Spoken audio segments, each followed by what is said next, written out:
Hello and welcome back to the Manufacturing Culture Podcast. I'm your host, Jim Mayer, and I am thrilled to have you join us today. Before we dive into another awesome episode, don't forget to check us out at our website at themfgconnector.com. You can also find us on LinkedIn, Facebook, Instagram, and TikTok, where we share updates, guest stories, and more about our work in the world of manufacturing.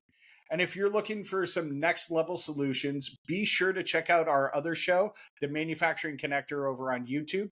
It's a go-to spot for discovering the best software, hardware, services, and solutions that are making waves in the industry. If you're all about finding those solutions, that show's definitely for you. Now, folks, let's jump into today's episode because we've got a great guest lined up for you. I am really excited about this one because today we're diving into the world of innovation, creativity, and the relentless drive to do good with Tom Ricciardelli, the founder of SelectTech. Tom's story isn't just about being an accomplished entrepreneur. It's about turning sustainability into a science and making waves in the flooring industry. With over 30 years of experience, Tom has developed some pretty groundbreaking products from recycled materials. We're talking about creating polymer blends that meet rigorous technical standards and even inventing the first adhesive-free interlocking static control flooring system. Think of it as a superhero of flooring solutions. No glue, no hassle, and keeping all of those pesky static charges at bay. No wonder that SelectTech's Static Stop line of products is a leader in the ESD flooring space. But hey, don't let all this technical talk fool you. Tom's a Boston sports fan through and through. When he's not revolutionizing the flooring industry, you might find him catching a Red Sox game at Fenway or hitting the ice with his Friday morning hockey group.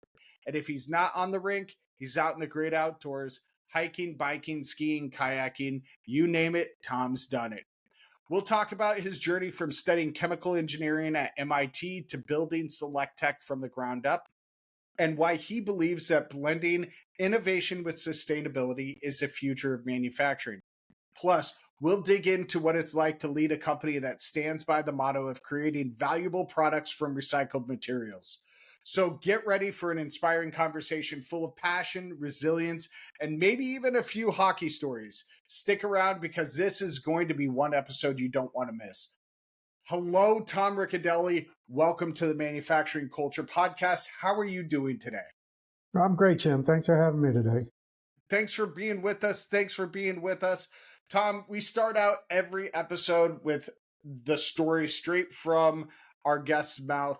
So start from the beginning. Take us through what your journey has been like from studying chemical engineering at MIT to SelectTech, and what sparked your interest in developing products from recycled materials. Yeah, sure. So I'll go back a little bit, but I grew up the son of a plumber and always liked working with my hands, and chemical engineering is actually glorified plumbing, believe it or not. Yeah, no, Really? it's all the same concepts, moving materials and heat from one place to another. So it was right up my alley. I went into chemical engineering, fortunate enough to get into MIT. Probably couldn't today. The competition has gotten a lot more stringent, but I was okay back then. And I loved it. I enjoyed studying chemical engineering at the time, got my master's degree, ended up doing some work in environmental consulting for a while. So I've always had a passion to combine the environment with what my technical knowledge was. I can remember, again, getting back to the plumbing days, my dad made a homemade solar collector on the back of the house out of stuff. I mean, Wow. And this was before they existed. So I don't know how well it worked, but he was out there doing the same thing. That's probably where I get it from. And so I always had a passion for the environment, doing something with my knowledge. And I did consulting for a while.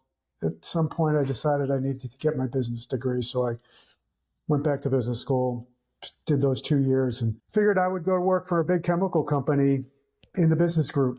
And I did for a couple of years. And then due to a situation with my wife, we had to move.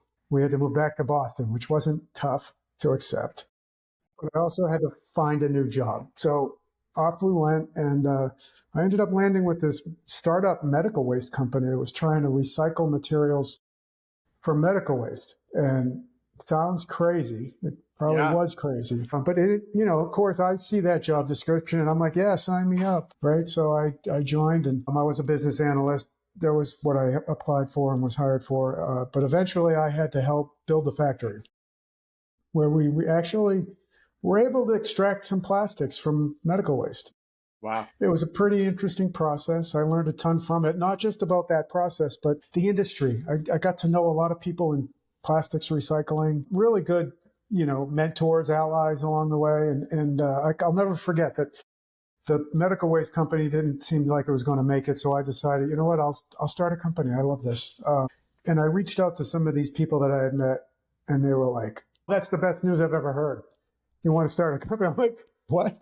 I don't know what I'm doing. It's okay. We'll help you. So, it was, yeah, it was a great lesson. And that got me started at Select Tech. And our mission was really to sort of continuing on with this idea of finding plastics that were hard to handle one way or the other, medical waste being one challenge, but there are others. And then finding a way to make products out of those almost as like a matchmaker. And so that was the birth of Select Tech. We developed a number of different products, just kind of getting to know materials, what was their inherent value. One example, early product for us was we made a planter that looked exactly like a red clay planter, except it was Really? indestructible. And so the first, again, it's a matchmaker, right? So we knew of pallet wrapping being a very difficult material to recycle, but it's inherently very durable and fairly processable through Yeah.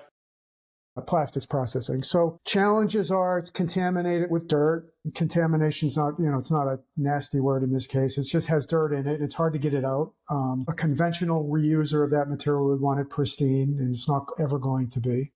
Okay. But the dirt actually enhanced the appearance of the clay look. So that was kind of how we approached things. We looked at, well, what's in it that makes it tough to reuse, and can that item add value in some way? And in this case, it was perfect, right? So we just added some red color, you know, terracotta coloring, and it made a very good looking product. It's like, I still see them, and they've got to be 25 plus years old. I still see them all Wow. over the country.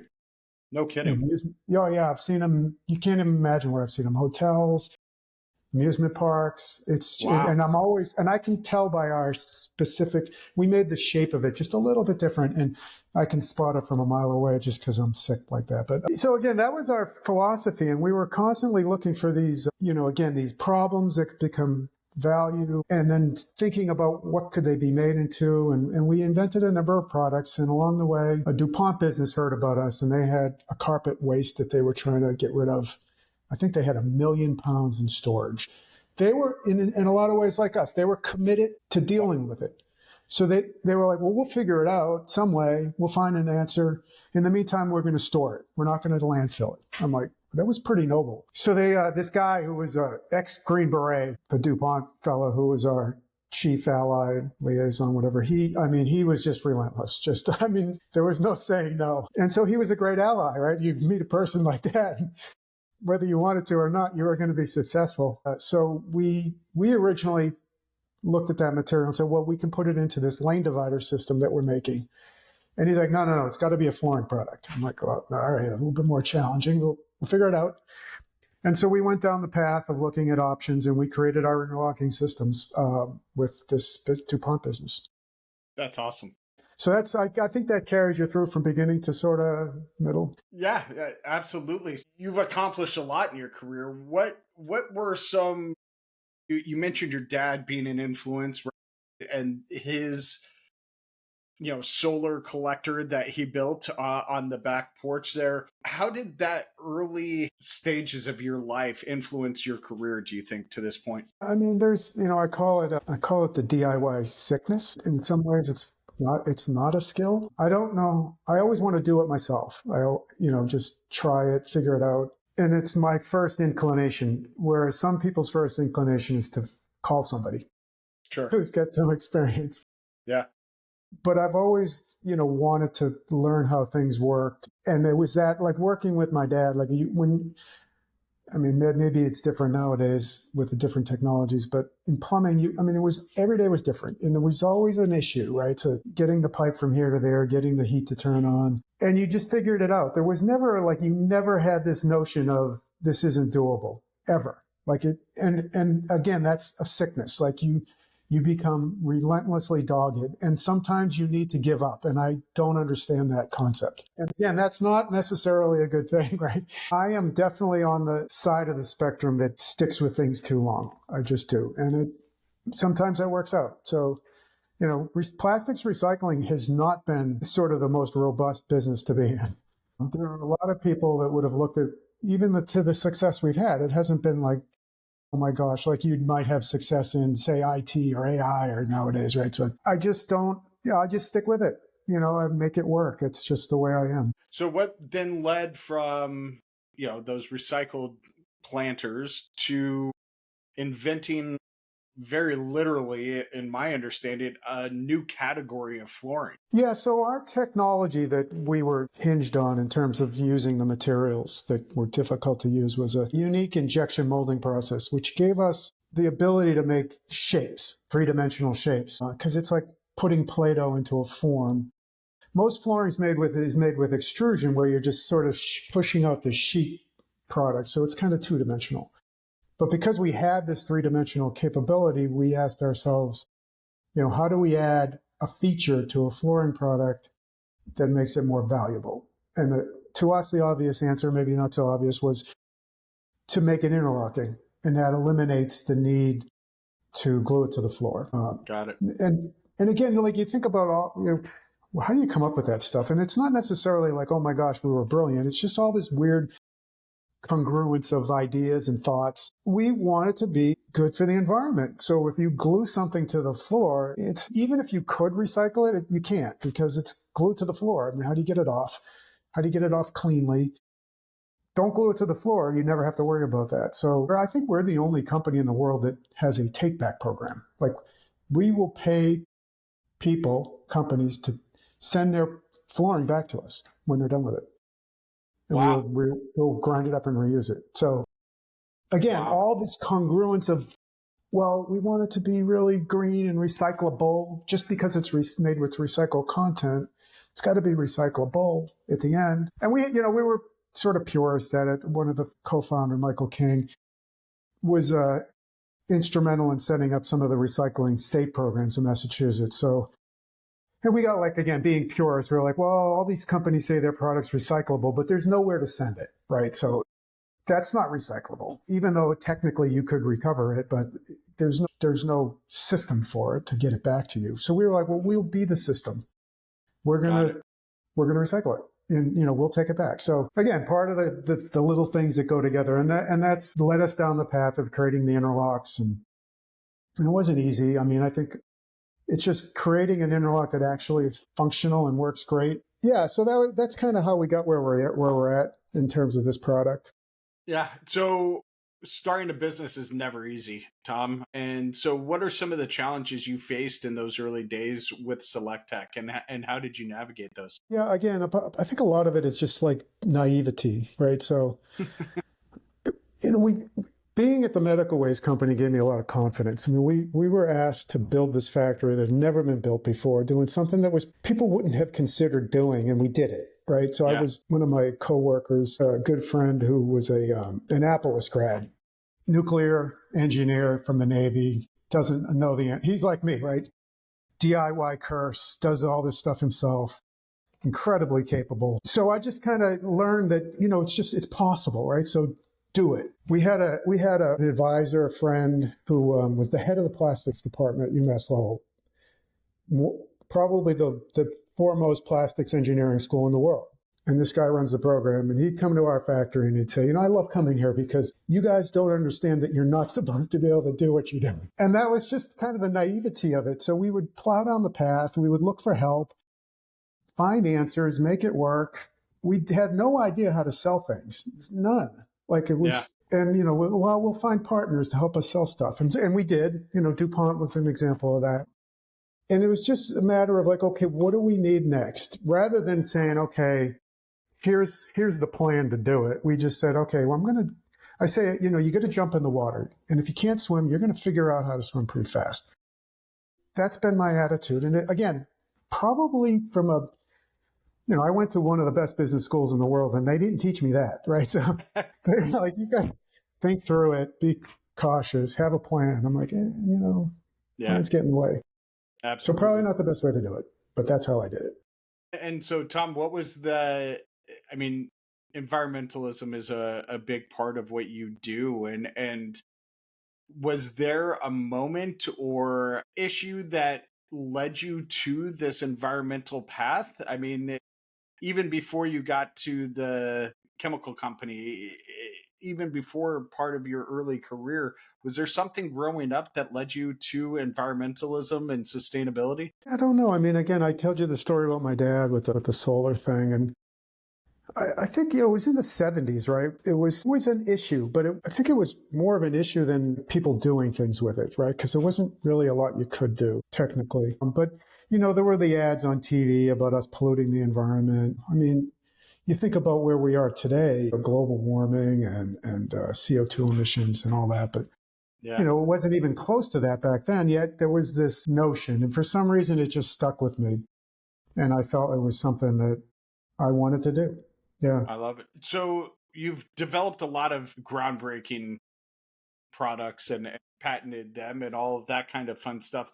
How do you approach taking an idea that you have and turning it into that impactful, that tangible product? Yeah, I'm very hands-on. And again, this gets back to my, like, you just jump into the water and figure out how to swim. I love to be able to, like, if I have a notion, I like to try it, even though I know that trial is probably going to not work, right? Because it's going to teach me something. So, with our flooring product, it's got a surface finish and then a backing system. We'll try all kinds of surface finishes. People will be like, what do you think?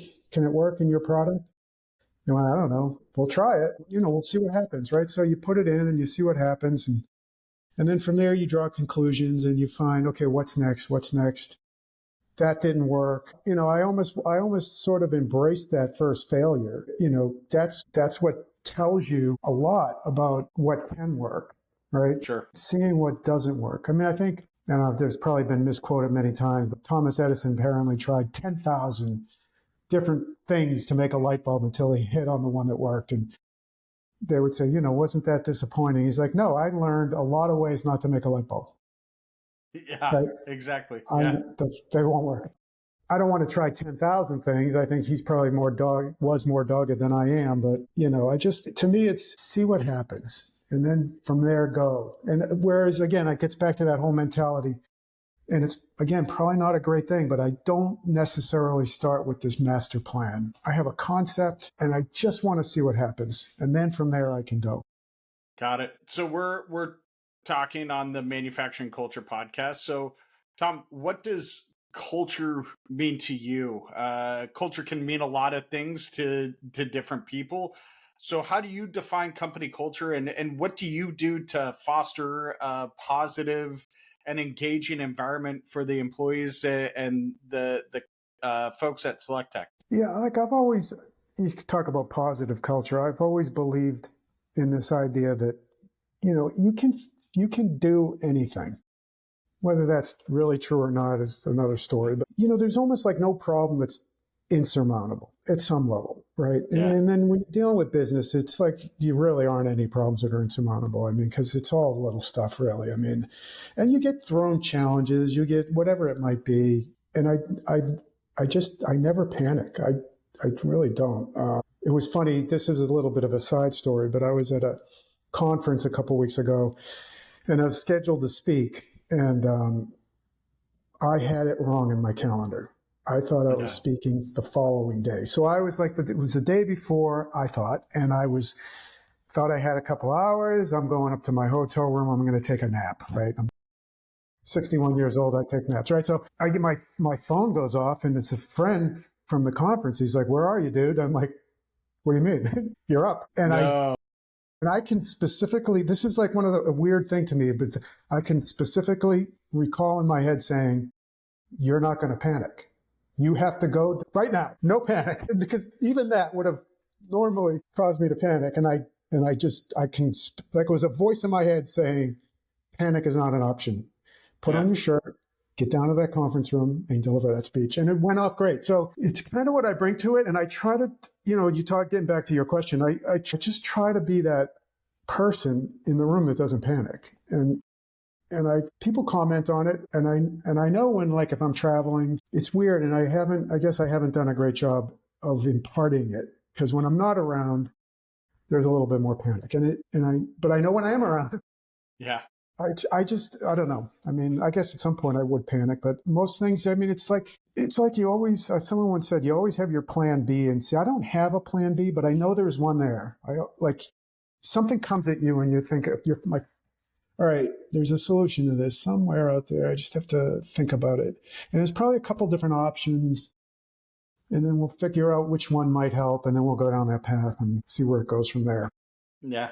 I love that. I love that approach. How do you balance your work life and enjoying life itself outside of work, right? We talked in the intro about your love for hockey and baseball, hiking, other outdoor activities. How do you balance the demands of running your business with maintaining that fulfilling personal life? Yeah, I don't know. I mean, I take on too much for sure, and I just try to do a lot. But I try to do the things that I like, including work. I mean, I like my work. So it's not like it's like, oh my gosh, this is just draining for the most part. I mean, there's certainly times and challenges that are draining, but for the most part, I love what I do. But I do want to be fit and physical, and I like to get outside. I've been spending more time in the mountains in New Hampshire. I didn't think I was going to. There's this thing up here. There are 48 peaks of 48 peaks above 4,000 feet. The Oh, wow. 48 4,000 footers, and so you try to get them all at some point, right? So there are people now that'll do them in 4 days. They're like, so it's like a record. Wow. I'm going to take 5 years, right? So to knock them all off. But I started, it was during COVID. What do? During COVID, you go to the mountains, right? So I started hiking, and my boys are, they're young adults. We started hiking the mountains. I thought, yeah, we'll knock off a couple, kill some time. And I'm like, as I got into it, I was like, I kind of like this. It's weird. You're just grinding for 10 miles till they get to the top of a mountain. And when you get there, it's like, wow, that was satisfying. It's hard to describe. And I'm sure not everybody's like that, but I like it. So I've gotten out into the mountains more, and my kids are all doing it. Again, they're young adults, and they're off doing them much faster than I can do them now. So often it's alone. Yeah. And so I try to do things I like. And oftentimes it's frustrating, like, geez, because I'm actually in New Hampshire right now, and I'm looking out the window, and I got to do what I'm doing for my Select Tech life, and the weather is beautiful and the mountains are there. I can't go out. So that's probably the only negative. Yeah. Yeah, they're calling to. So talk to us about that Friday morning hockey league. Is this I grew up in Steamboat Springs, outside of Nice. up in Northwest Colorado, and there was they called it the Geezers League. That was back in the 90s, and it's not really an appropriate term to use now, but is that the essence of the league that you play in there? Yeah, so it's just a pickup group. We've been doing it.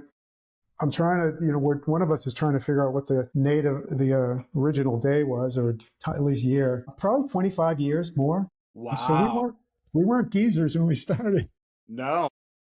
We just had an hour at the rink on Friday mornings. We've had the same hour for all those years. We have a slightly odd hour because most people are out super early, and they get plenty of time to shower and get to work. Our hour is at the fringe where we all get to work a little bit late. Not real late, but just a little. Got it. And so over the years, many of us have had different jobs and have had to renegotiate with the new employer to be late on Fridays. And so we joke about it. We're like, someone gets a new job, we're like, well, you got the new contract, right? Because 30 minutes late every Friday. Yeah.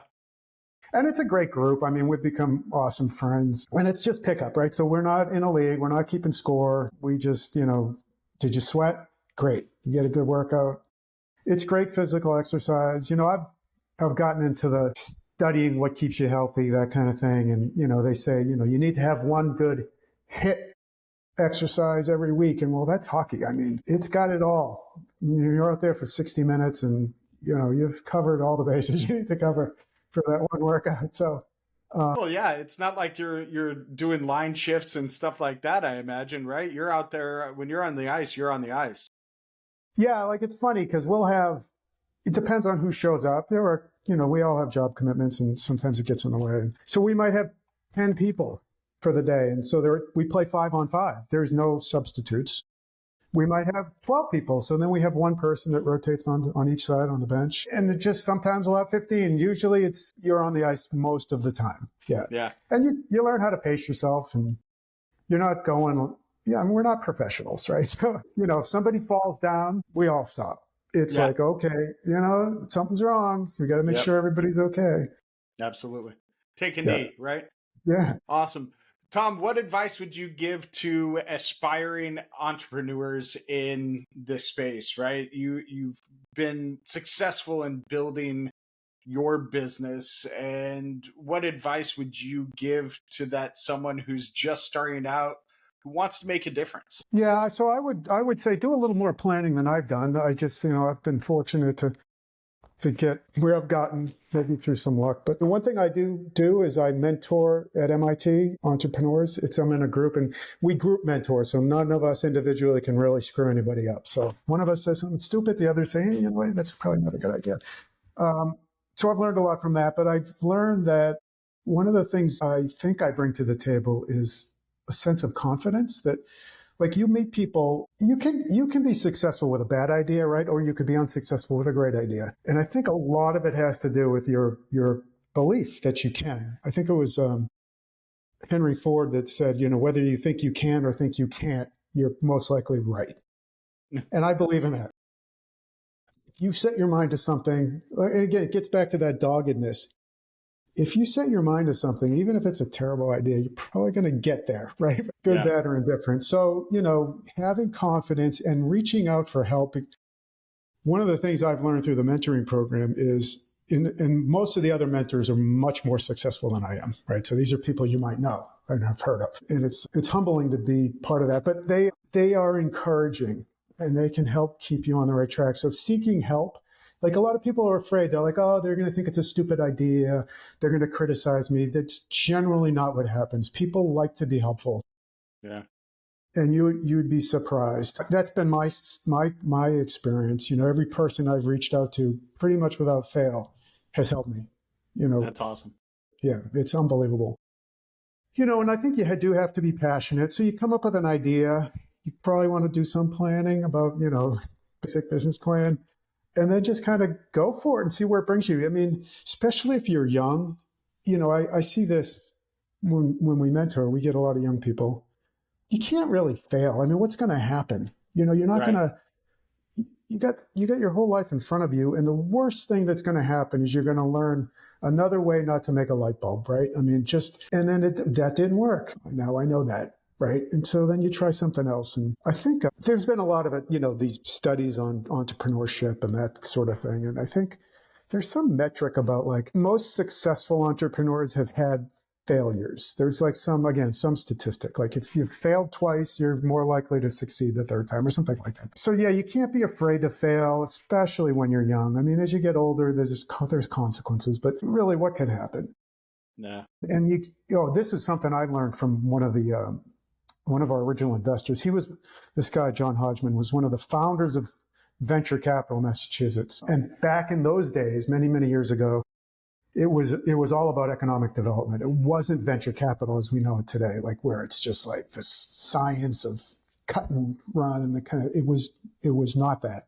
Yeah. And I went to his retirement party and he spoke and he talked about the entrepreneurs and their courage and their willingness to try, right? And that's really what it's all about.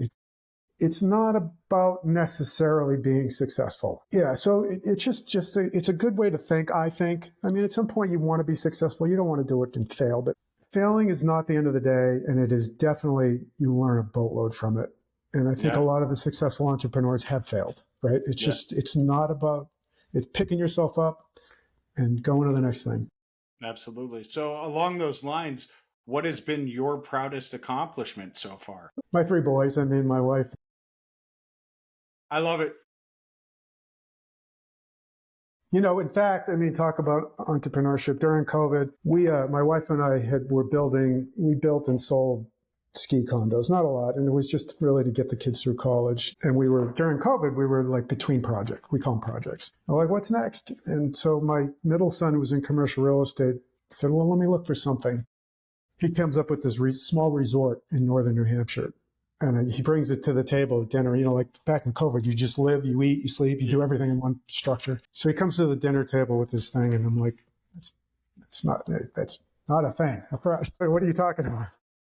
And then my wife's like, I don't know, maybe we should try that. And my oldest son, who was doing sports marketing at the time, and there was no such thing of that during COVID, said, I'll do it. So we're the proud owners of a resort in northern New Hampshire. No kidding. That's very cool.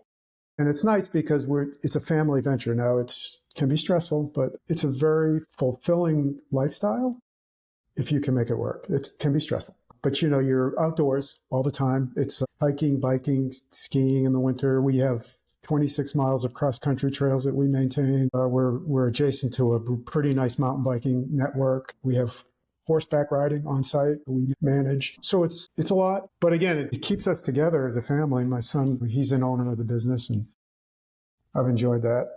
That's awesome. Yeah. What's next for Select Tech?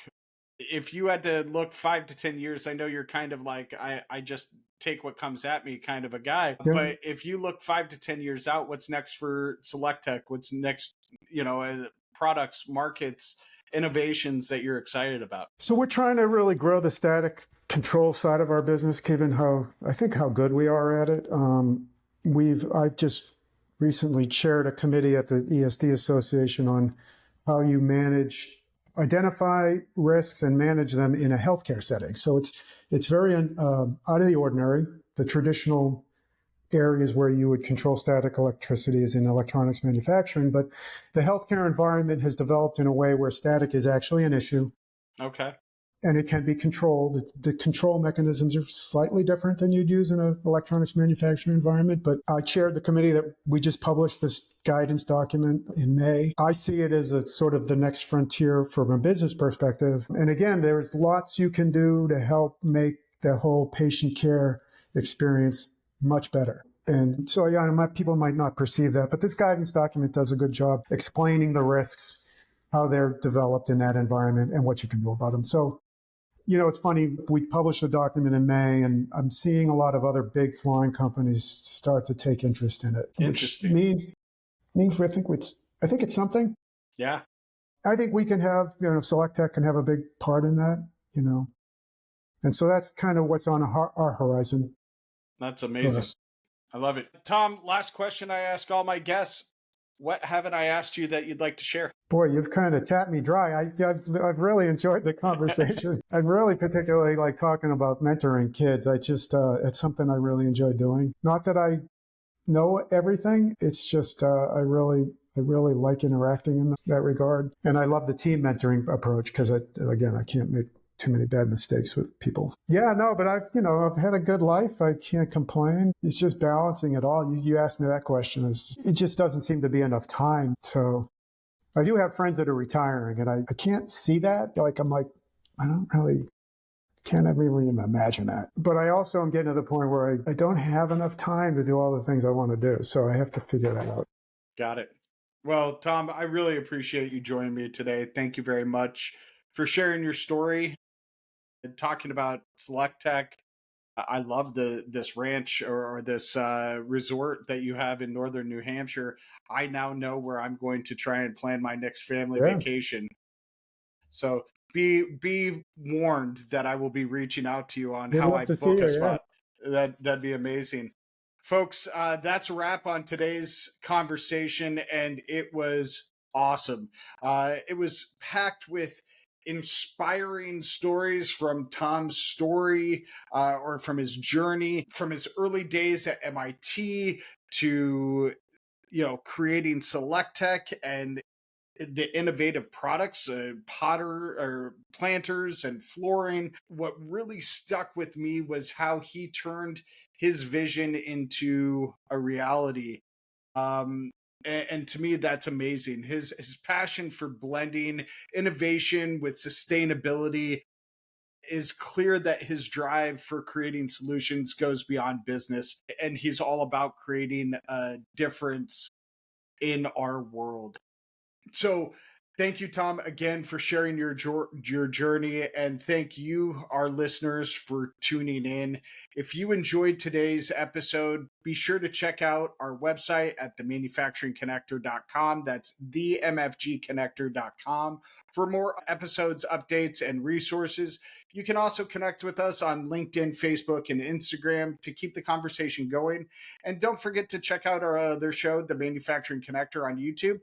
There is an episode with Tom if you're interested about learning more about cutting edge solutions like his flooring solutions shaping the world of manufacturing. Before I sign off, I'd love to ask a small favor. If you found today's episode valuable, please share it with your friends, your colleagues, your grandma, whomever, and take a moment to rate and review the show on whatever podcast platform you listen to it on. You every time you rate and review, there's some funky algorithm that rockets us up the charts, and more people are able to find these stories and hear people's journeys. So, folks, stay inspired, stay connected, and we'll see you next time on the Manufacturing Culture Podcast.